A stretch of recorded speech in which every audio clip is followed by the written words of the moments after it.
Hi guys, and welcome back to my channel. I feel like I'm not a YouTuber if I don't say that line. Like, welcome back to my channel. Also, I haven't done a sit down in literally 2 months, so this feels like a rebirth of my YouTube channel. So, as you guys know, on my channel I like to have a couple of my favorite people to sit down with and chat to them and talk about their careers, how they got to where they are, where they're going, and how those industries work in particular. So I'm very excited to have a fame on my couch. Hi. If you want to sponsor the couch, you can craft.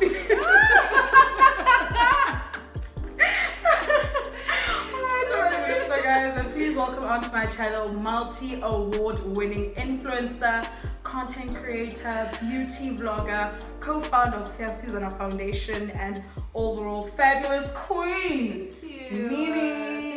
Sanbonani Bola. Hey loves, welcome back to my channel. I met you last year. I think it was over a year ago, and we had you on Touch HD, where I used to be, and you were one of our Web Crush Wednesday. So Web Crush Wednesday was someone who we feel like is I feel like from when I met you to now, the trajectory of your career has just spiked. Thank you. Like, how are you handling everything? I'm taking everything in slowly every day. So yeah, it's been great though. I'm really grateful. So when you started your channel, you've mentioned plenty of times that the premise of it was literally for leisure, it was for fun. Yes. You looked to other YouTubers, you mentioned your Aliyah J's, your Nikki tutorials. Yes. There's also Jackie Aina, who you met just a couple of weeks ago. But in your mind, did you at some point hope that the channel would spark something in South Africa? Because I think there were basically no beauty vloggers as far as I can remember. I only knew of one at the time. Honestly, I never really looked at it that way. For me, it was just like a way to share my passion and to put myself out there. Yeah. But the more I realized the growth and the impact this could have, that's when I realized that I'd love to change the narrative around the beauty industry in SA, because a lot of people really looked down on and belittled careers within beauty. Like they'd amount to women who are like beauticians and whatnot, women who do hair. They'd say things like, you know, to people who probably didn't have the brains to study medicine or whatever. So it's just okay to have a passion that's not necessarily the traditional route. So that's something that I always wanted to let people know, and also encourage people younger than me and people who look up to us, for example, who are within the digital space. So it's okay. Something what I always say on my channel, that because the last time I had an actor who came, I also had Paga, we don't have traditional careers, but somehow we're making it work. So with that and school, I wasn't going to start with school, but I mean, since we're here, I think you're one person who is in between like two worlds. Yes. The one world you're making money, bag collector, and then the other there's also school.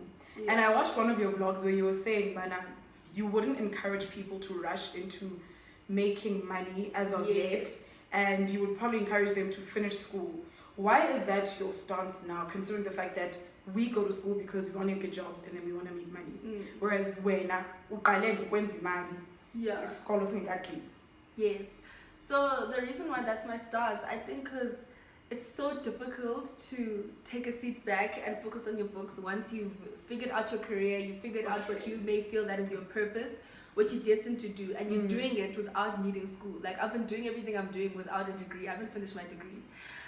So I even took the rest of this year off. Like, I studied until June, and then I was like, I actually can't. Let me take a break, and then I'll probably get back to it next year, because I'm not really putting myself under pressure anymore to finish school. But the reason I say that is because it's very difficult to go back to your books. You get comfortable, you start earning, a salary or whatever the case may be, and then now you must go back to school, meaning you're going to have to cut down on work, meaning you're going to earn less, and it's just going to affect so many things in your career, especially when you're in a fast-moving career. It's difficult for me to be like, I'm not going to work next year, because I'm going to disappear for a year, and then when I come back, I can't pop back. Guys, campaigns can go one back. People are going to okay, that makes sense. So it's just challenging. I mean, you don't have to go to school, of course, we all know that. But if you are someone who wants to get your education first, then I really do encourage you to get it first and then follow your passion. So what were you studying? And Yeah. do you think it's going to assist in the kind of space that you are in? Or can you use it totally different things? Because I've mentioned that I am a law graduate and this has absolutely nothing to do with law. Well, I studied strategic brand communications, and it helps a lot in what I do still, Okay, because I only had 1 year left. I had my final year left when I decided to slide. Take a break. Yeah. So it helps a lot. It really, like, I find myself sometimes, especially when I was still studying, a lot of the things that we were learning in class would apply to the campaigns I was doing, and I would always use my campaigns as my presentations, which was so funny. So hey guys, so Nifunda, I'm not at this stage of the game. Basically. You are A levels, but yeah, it really did help. So I definitely want to go back and finish. I'm not going to be a dropout forever. Okay, all right, guys. Stay in school, kids. Stay in. So getting into the business of influencing, I think a lot of people. I mentioned in one of my videos that South Africa has warmed up really nicely to the influencing space. Like, people are supporting, people are subscribing. We're almost on 200k subscribers, which is, I think, something that's unheard of in the South African context, and especially because you are a beauty vlogger. Like, it's nothing to do with politics or things that, technically speaking, South Africans would probably rush towards. So with campaigns that are coming through to you, now that your channel was booming and you were starting to make money off of it, how do you pick the brands that you want to work with? Because I'm sure your inbox is flooded with mails like, on this campaign and on that campaign.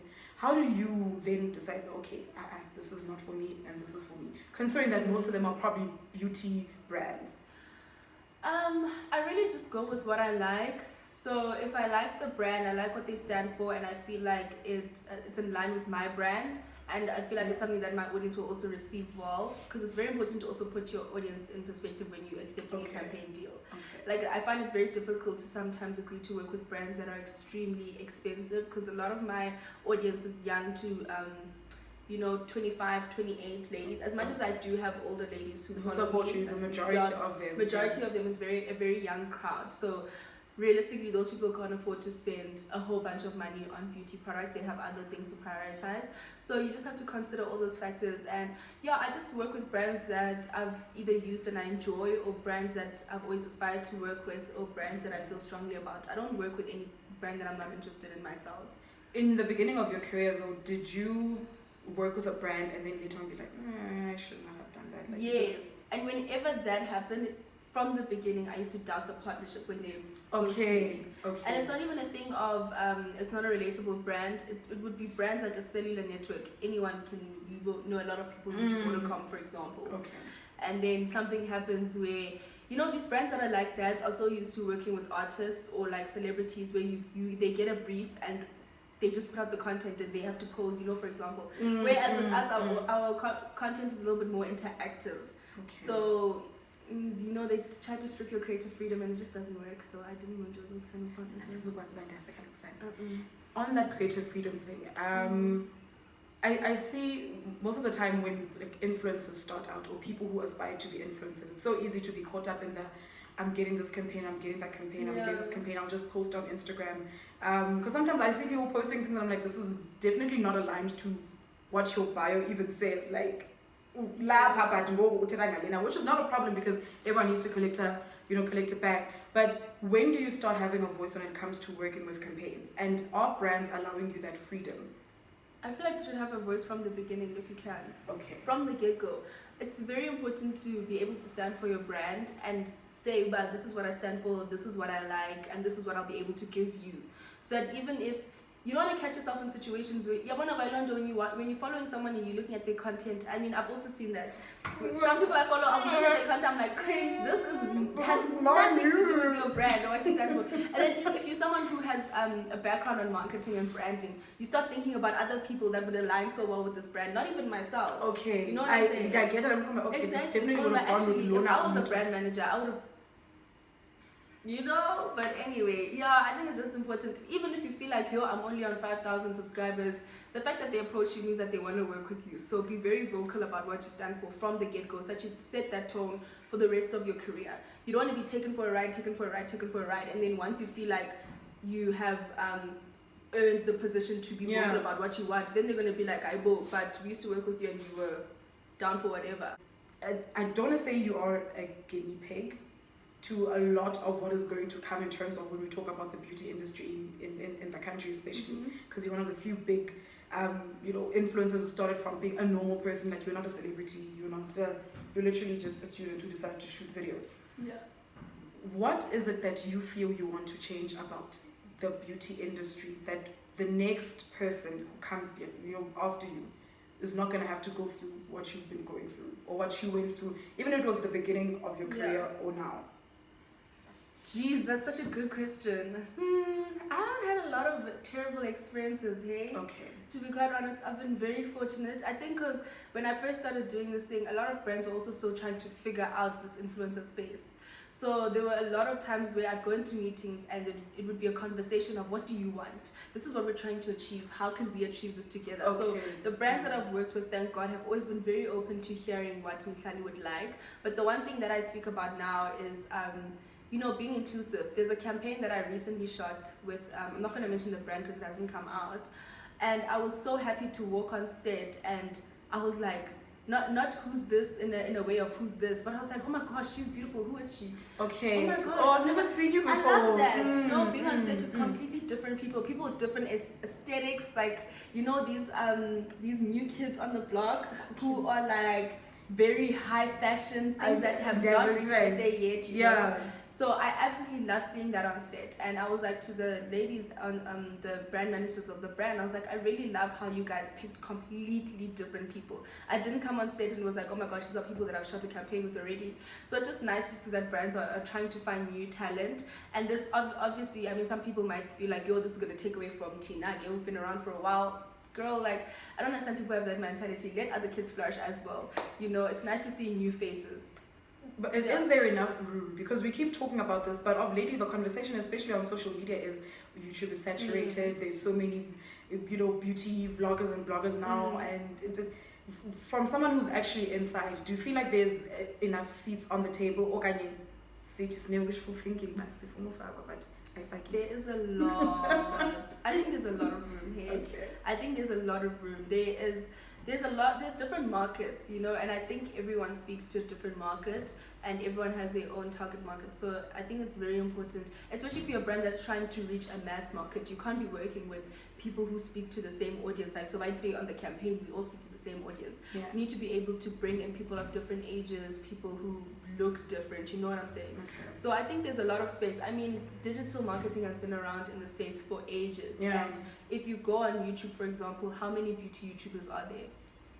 I've been watching beauty vlogs for almost 10 years now, and I still find new people every day when I go on YouTube and I'm scrolling. I'm glad you said that. That means, guys, send that discouraged. If you are a beauty vlogger and you want to be in the space, there is enough room. Okay, we'll take an ad break.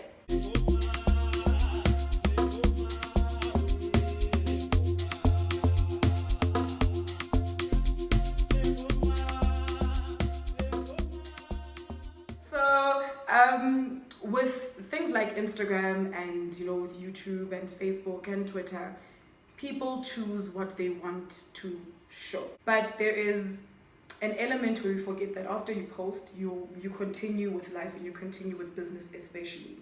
What are some of the things that we don't see as a normal subscriber that you feel like, guys, like, it's not all glitz and glam here? Yo, what don't you guys see?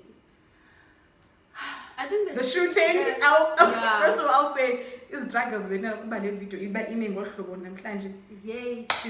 Even the filming also can be a nightmare, number one. Yeah. But I feel like that's one of the little problems. There's bigger things, like, for example, if you're working with a brand having to meet deadlines, that can also put you under pressure. It can be a little bit overwhelming. Yeah. And I was actually speaking to Yols about this earlier.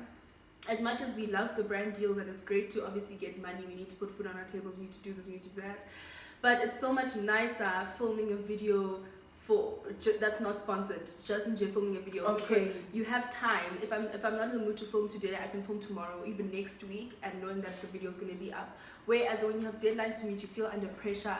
And then if there's a brief, also you need to remember that, okay, I mustn't forget, these are like not necessarily that they're telling you what to say, but obviously you need to mention certain key points. I think that's the job aspect. That's a of job being aspect an of it. influencer where unfortunately I'm trying but by Friday the video will be out. Exactly. Okay, I get And it. as much as fine, we shouldn't complain because it's job, but it can be a little bit overwhelming. And then also just the mental health aspect of everything. Guys, putting yourself out there, putting yourself on camera, putting yourself on social media, being in the public eye and constantly having to be not perfect Patty, but just being okay all the time. And even in public places, like if you go to the mall and you're having a bad day, you're not allowed to have a bad day because that person's meeting you and it's probably their first and last time seeing you, and they want their picture and they want the happy Mihlali who sits on YouTube and is like, hey loves, but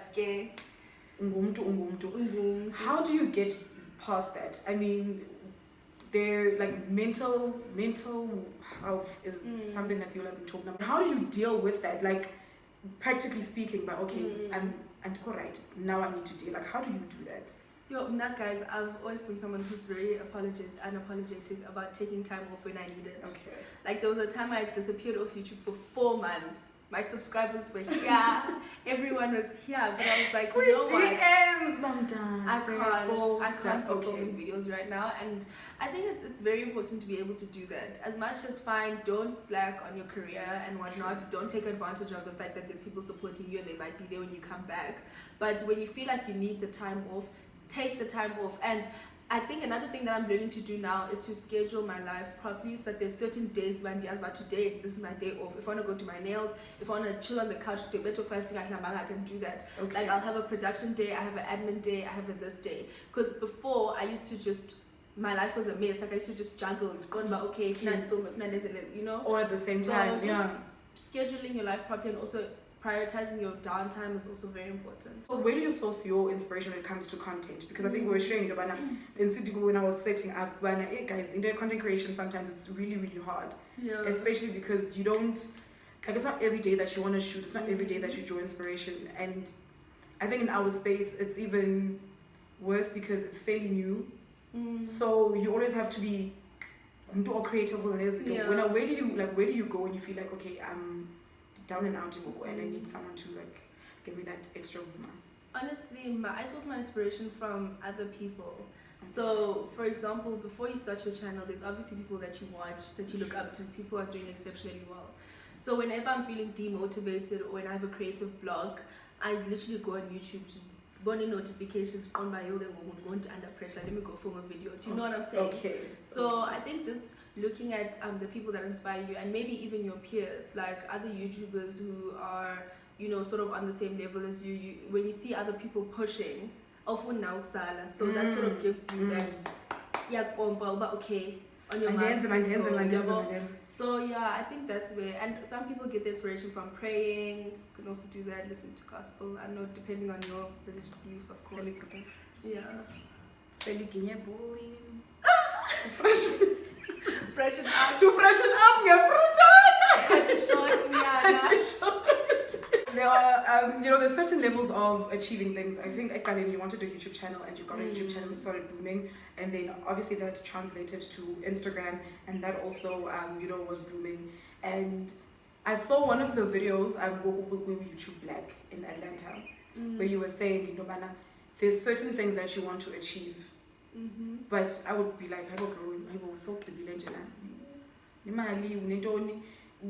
like your career is flourishing, but what are some of the things that you have said for yourself that according to you would have reached a comfortable level of okay, now this is now I'm here now this brand is not going to die anytime soon? Considering that you also have masterclass role. Yes. I want to build like a powerhouse, guys. I really want to build a powerhouse, and I want a brand that's going to run on long after I'm gone. Like, Sabu Ese Loda vibes, you know? You know what I'm saying? So I really want to get to a point where I also have assets. I want to push my brand, and that's what I was also saying in my assumptions tag, is that I'm really prioritizing building and pushing my brand. As much as, yes, it's great working with other brands, it's a huge blessing, but I've gotten to a point where the focus is Mihlalii brand, and I want to meet those goals that I've set for myself a very long time ago in terms of things that I want to put out and certain collaborations I want to do. So those are the kind of things I'm focusing on now. So I think it's important just for me to, also it's a very unpredictable career. I don't like to be negative, but 10 I years get you. time, am I still gonna be Mihlalii N? Is there still gonna be that thing? You know what I'm saying? So as much as even if I'm not the face of my brand, then I still want my brand to be around. Okay. Yeah. I hear what you're saying. I hope you guys get me. Do you get pressure to do things that you don't want to do? Like, for example, I saw about City, but why don't you have your own foundation? Why don't you have your own eyeshadow palette? Like, do you want to sometimes tell people? Yes, I do. Whoa, guys, I'm still working on building something. And I once told someone on my Q&A on my Instagram stories about like that Chris really irritates me. Understandable that some things just need a lot of planning, and there's a lot that goes behind building something that's sustainable. So I'm sure that you get those questions. Things take time. I get a lot of those questions. And I always tell people that I'm working on things. And another thing that you need to put into perspective is I want to set their goals out in a certain way. Like there's certain things obviously I want to achieve before the Foundation. Not that it's not in the works, guys, but let's not forget each other pressure, please. Those things take time. And also I don't want to be rushing now to put out product that's not going to be the quality that I want it to be. And then next thing you guys are dragging me about having a trash makeup plan. You know what I'm saying? So I'm very big on quality, and that's why I really take my time to do things, because I'm so big on quality. On that, because you've been to places like, obviously, your European countries, and you're in Atlanta, what is it with them that you think is working so well that you wish we could kind of like plug into SA for izinto zihambe seamlessly? Because it seems as though their industry keeps moving and it flows. And who hire to see everything? I was so inspired when I was there. I literally called my friend and I was like, I'm moving to the States next year. I was literally like, I'm moving. Okay, I probably won't move next year, but I really want to go live abroad. Exclusive, guys. She's moving. Catch her while you can. Here's a scoop. No, I feel like it's so important to do this, especially when I'm still young. So that I don't do it when I'm older. Next thing I'm relocating my entire family, even if it's just for 5 years. There's so much that we can learn from that side. As much as fine, we're still getting there, but we're growing very slowly. It's crazy the amount of opportunities they have that side. And also the support they have. They have a huge amount of support as creators overseas, guys. It's insane. Like, for example, Tina Eversnai support and Siantanda, we really appreciate you guys. But the reality is a lot of people in SA don't have access to the internet. YouTube is not their go-to number one. So we're dealing with a very small market already. And a lot of people still watch TV. A lot of people only have SABC 1, 2. Yeah, well, that's a reality of South Africa. And obviously that's something we can't control. But Papesha, it's crazy the support that they have. Like, we had a fan fest, which was for fans to come meet their favorite YouTubers. And I was just looking at how crazy people were over these people. Beyonce, and Ken. It was crazy. Like the entire hall stood up, people were screaming. When they have things like beauty people were crying. Yes, like when they have meet and greets, shut her down. Like, it's really crazy, and hopefully one day we can get there. But they have a huge amount of support, not only from their subscribers and supporters, but also from brands as well. And so of course, with someone as big as Mihlalii, there's a lot of criticism that you face, which is probably the most annoying thing. Because I remember this one time, my one friend, there's a friend of mine who really loves you, Ujoni, what you guys, Mihlalii sneezes and then she trends for sneezing. which could be a good thing, but there's also an element of, I think, unwarranted criticism that you get. And how are you managing that? I think it's very important to keep an open mind, and as you've said, build a thick skin. Because at the end of the day, you're going to get criticism, and some people are coming from a good place. So I'm very open to receiving constructive criticism. And you can easily tell when you're reading a comment or a DM, you can gauge the tone. There's certain people who just approach you, angry, she's just coming sideways. Oh, I'm talking criticism, you know what I'm saying? That's when I think you just disregard those, you pay them no mind at all. But then it's also important to be able to receive criticism from your audience, because that's how you grow. Because at the end of the day, you want to give people what they want, you want to keep your audience happy. Obviously, you also need to be happy.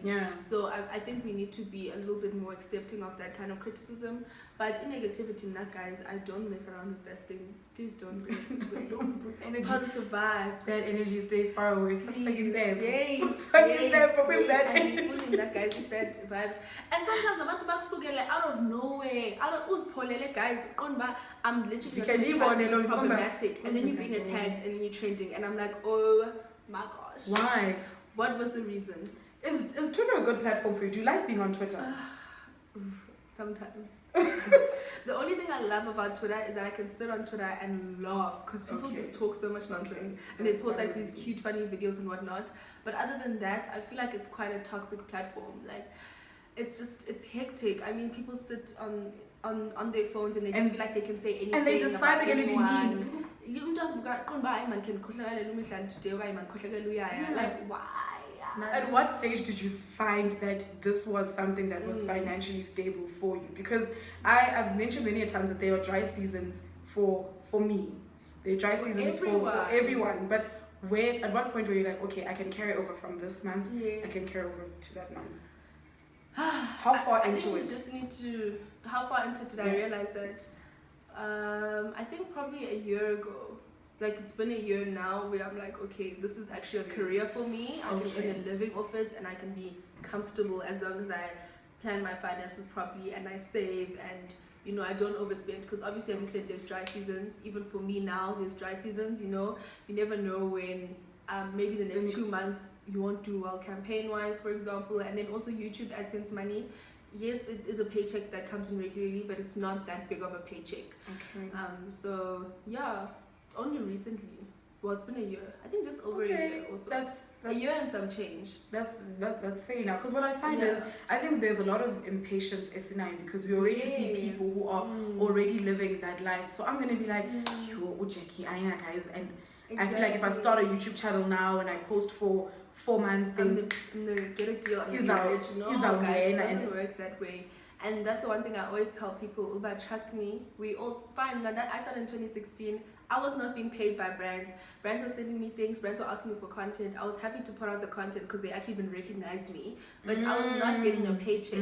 So trust me, it's a journey. It takes some time, especially to gain their trust, especially in SA because influencer marketing is still very new here. And I'm not saying that you should allow people to take advantage of you, but it's very important to build relationships and not necessarily rush into the craze of getting money out of it and being rich because it takes time. We're about to wrap up the video, but I just want to ask you, from the time that you launched your channel until now, considering that you've had such a beautiful year, I mean, you won an award like on Sunday, you're just doing amazing. What are your personal highlights? I mean, it doesn't have to be things like, oh, I got this brand deal, or I did, like, what for you were you like, okay guys, like, yeah, I achieved that and I'm so proud of myself? What are my personal highlights? I think my number one highlight, and this has nothing to do with my career, but I'm getting my mom a car. That was something that I wanted to do for the longest time. And even when I was doing it, I was doubting myself a lot. I was like, what are you doing? You're taking on way more than you can handle. And then I just did it. So I was really proud of that moment. And then in terms of I don't know, so many things are highlights. Everything makes me happy. I feel like everything just contributes to the bigger picture. Okay. So even for example, every time I get an award, it's like, geez, thank you. And some people feel like, am I even deserving? An award winner, who knew? At 16, I don't think you sat there and be like, I'm a winner, an award. No, but like, things are just happening so much. Exactly. Just to be recognized by those platforms and I think everything for me is a highlight. Even like a campaign is a highlight for me. Yeah, I appreciate everything because it just contributes to the bigger picture. Builds ultimately to where I'm trying to go. Your personal life. Do you find it annoying that people want to know everything about? Yes. Yeah. I didn't know they should finish. Yes. Like, guys, I think that's the hard part for you, and I mean everyone else who is an influencer who we feel like is like our friend from the other side of the screen is that they like not really a friend. Besides that, like, I'm already giving you guys a certain portion of my life. Why you shame and you are, yes. Yeah. What don't you want to be asked about? Like when people see you with like don't unless I tell you. For me, I think my love life. I don't want I don't want to ever put that out there. So invasive. For me, I will only, and I've always said this from the beginning, you guys will only see my husband on my YouTube channel. If I film a video, I'll be introducing you guys to my husband one day when I'm married. But isn't those a boyfriend, isn't those a fling? Like, I never want that to be in Daba, because now, you know, relationships happen, relationships end. Now I'm introducing people to a different boyfriend. You know what I'm saying? Nah, I don't want that. And also, there's certain people in my family who also don't necessarily want to be known or put on social media. And I've seen a couple of people trying to drag my family into things, especially when people are trying to say nasty things about me. They'll drag like my mother or whoever into it, and I always find that's so disrespectful, because it's so weird. Why are you trying to mess with those people? They have nothing to do with what's happening. Just talk about me. I mean, you can drag my name to filth if you want to. Please don't, but rather me. We've come to the end of the video. I just want to thank Mimi so much for coming to sit next to me and chatting about her growth in the beauty industry, and you know, some of the things that she's done right and some of the things that she has not done right. I think I'd like to end videos with like a little kumbaya, because that's just who I am. And I think it's safe to say that everyone is so proud of the work that you have put in, and we see your consistency, we see umsebenzi owenza, and we see how much it is impacting just, you know, normal girls and boys who are just sitting at home and thinking that this is something that is definitely possible for me. And I think that's a beautiful thing. It's a beautiful thing to inspire umuntu to do more and to do better, because they've seen you do it. So and down so social media, where can people go to follow you? Instagram and Twitter at Mihlali _I at the end _N, and YouTube Mihlali N no underscores. That's just that on that. Thank you guys so much for watching this video, and don't forget to like and subscribe. We are on the road to 2,000 subscribers, so let's, guys, share for everyone who is interested, and I will see you in my next video. Bye.